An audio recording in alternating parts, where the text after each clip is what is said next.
Is your DeWalt impact driver refusing to start, sparking, or cutting out in the middle of a job? Don't toss it just yet. The problem is usually a worn motor or a faulty switch assembly. The good news? You can fix it yourself.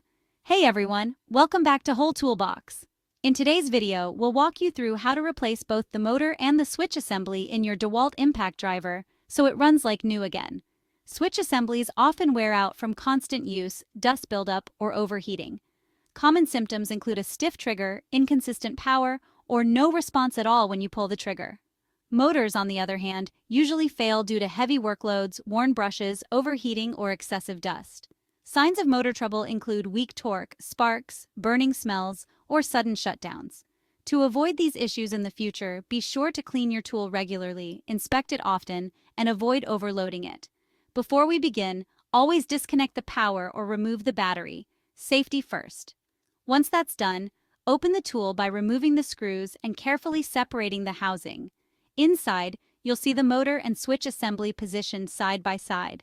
Start with the switch, disconnect the wires near the trigger, and slide the switch out of its slot.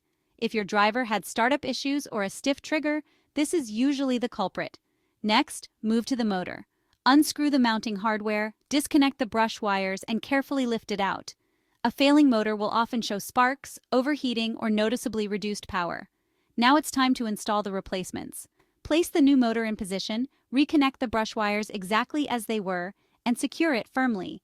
Then slide in the new switch assembly, reconnect all the wires snugly, and make sure nothing is loose. Poor connections can cause power loss or overheating.